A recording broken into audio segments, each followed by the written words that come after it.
मुख्यमंत्री देवेंद्र फडणवीस और अजित पवार, तीनों पार्टियों की 3 बड़े,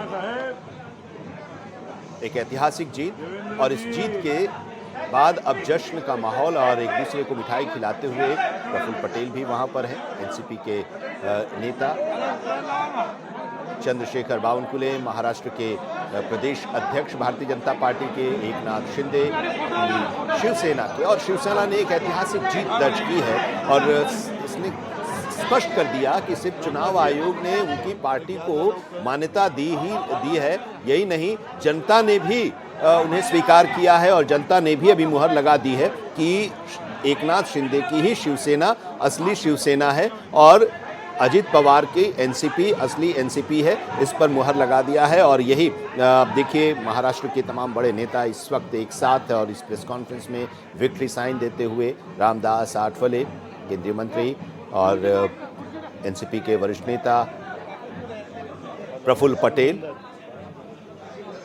अजित पवार, देवेंद्र फडणवीस और एकनाथ शिंदे।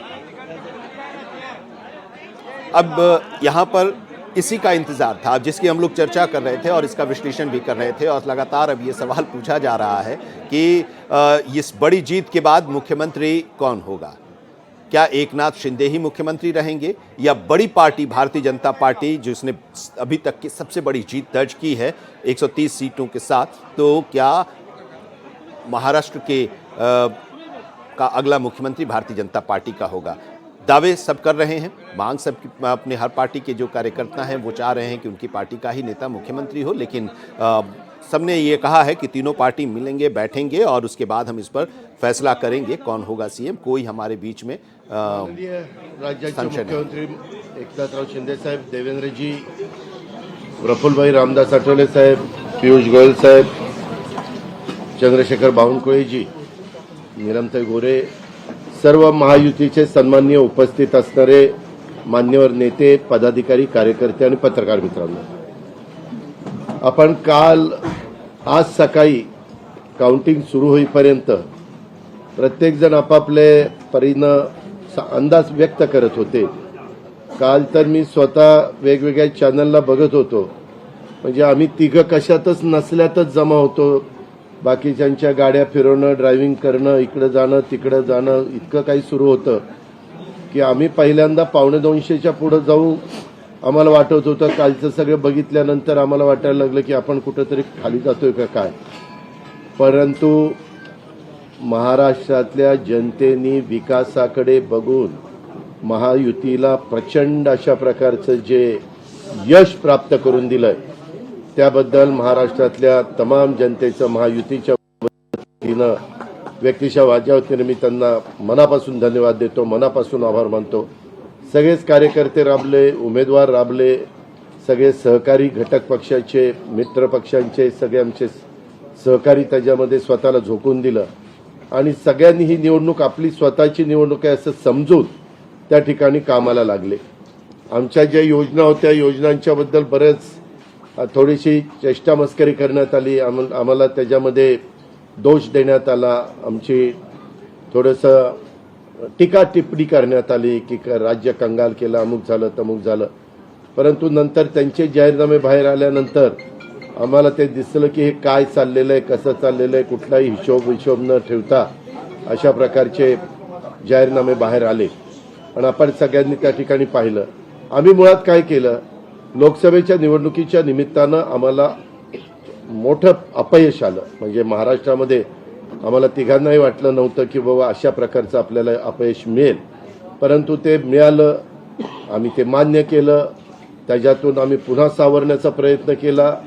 अर्थसंकल्प सादर करत असताना आम्ही सरकारमध्ये तिघांनी मिळून काही योजना जाहीर केल्या, त्या योजना इतक्या पॉप्युलर झाल्या, त्याच्यामध्ये लाडकी बहिणा म्हणजे गेम चेंजरच ती योजना झाली। अंडरकरंट असा का बहिणींनी दाखवला की मी सगळे उताने पडले, सगळे आडवे झाले।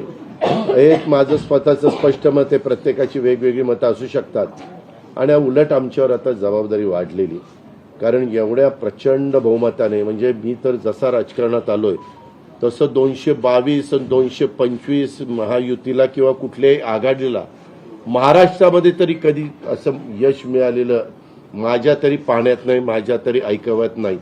कदाचित पूर्वीचा काळ वेगळा काँग्रेसचा असेल, त्यावेळेस कधी झालं असलं तर माहिती नाही, परंतु बाकीचे विरोधक नगण्य होते त्यावेळेसची गोष्ट. परंतु अलीकडच्या काळामध्ये जसं आम्हाला समजतंय तसं तर एवढं प्रचंड यश हे पहिल्यांदाच मिळालेलं यशाने आम्ही हुरळून पण जाणार नाही. आणि आम्ही अतिशय जमिनीवर पाय ठेवून आता म्हणजे जसे जसे ते आकडे आम्हाला दिसत होते तसे तसे तसे फायनान्सच्या गोष्टी माझ्या डोळ्यासमोर येत होत्या. मी देवेंद्रजींना पण फोन केला तेव्हा म्हटलं देवेंद्रजी खूप काही काम करावं लागेल. एकनाथरावजींना पण तसं सांगितलं की फार आर्थिक शिस्त आपल्याला त्याच्यामध्ये आणावी लागेल आणि आम्ही आणू. त्याच्यात आम्हाला हे नवीन नाहीये, आम्ही सगळे अनुभवी माणसं, आम्हाला त्याच्यामध्ये कुठली काही अडचण नाही.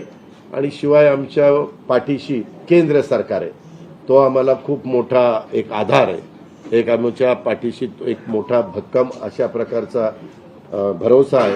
आणि त्याच्यामुळं ह्या सगळ्या ज्या काही गोष्टी झालेल्या आहेत, आता विरोधक टीका करतात की बाबा बॅलेट पेपरनी घ्यायला पाहिजे होतं, मग बॅलेट पेपरने लोकसभेला पण घ्यायला पाहिजे होतं. लोकसभेचा निकाल लागला की तो बरोबर आणि इथला निकाल लागला की मग बॅलेट पेपर यायला पाहिजे, मग मशीन काय ईव्हीएम बरोबर नाही, असं नाही चालत. आता झारखंड पण आमच्या हातनं गेलंच ना, आम्ही कुठं काय म्हणतो. ठीक आहे, त्या जनतेने कौल दिलेला आहे तशा पद्धतीनं महाराष्ट्रातल्या विशेषतः महाराष्ट्रामध्ये बऱ्याचदा आपले जे 6 रिजन आहेत ना, मराठवाडा, विदर्भ, पश्चिम महाराष्ट्र, कोकण, मुंबई, अशा सगळ्या वेगवेगळ्या रिजनमध्ये, नाशिक, सगळीकडेच तुम्ही बघितलं तर सगळीकडे महायुती जोरात चालली. असं कुठं नाही की मागच्या वेळेस कसं झालं, आम्हाला झटका दिला तो मराठवाड्याने दिला. आमची एकच जागा त्यावेळेस भुमरे साहेबांची आली संभाजीनगर सिटीतली, बाकीकडे सगळीकडे आम्हाला दारुण पराभवाला सामोरं जावं लागलं. आणि तसं ह्यावेळेस झालं नाही. तुम्ही जर अंदाज घेतला तर सगळीकडेच चांगल्या प्रकारे महायुतीला यश मिळालं. काही जागा गेल्या त्या फार थोड्या मतांनी त्या बाबतीमध्ये गेलेल्या आहेत, असंही चित्र. आणि मीडियावाल्यांनो, मला एक तुम्हाला इलेक्ट्रॉनिक पण आहे, प्रिंट पण मीडिया आहे, मला एक कळत नाही, तुम्ही खऱ्या बातम्या देत चाला ना. जे खऱ्या देत नाही त्यांना मला म्हणायचं तुम्ही बाकी सगळे खऱ्या बातम्या देतात, त्याच्याबद्दल दुमत नाही. पण मी टीव्ही चालू केलं आणि अजित पवार पोस्टल बॅलेटमध्येच मागं. मी विचारतोय तिथं फोन करून, ते म्हणले नाही दादा आपण पुढे आहे. आता माझं लीड 1,02,000 मताधिक्य मी मिळवलंय आणि खुशाल तुम्ही दाखवताय अजित पवार मागं, अजित पवार मागं. मग काही जण म्हणलं का रे असे दाखवतायत, टीआरपी त्याच्याशिवाय वाढत नाही. अरे तुमच्या टीआरपीला आम्हाला का मातीत घालताय, आमची का बदनामी करताय.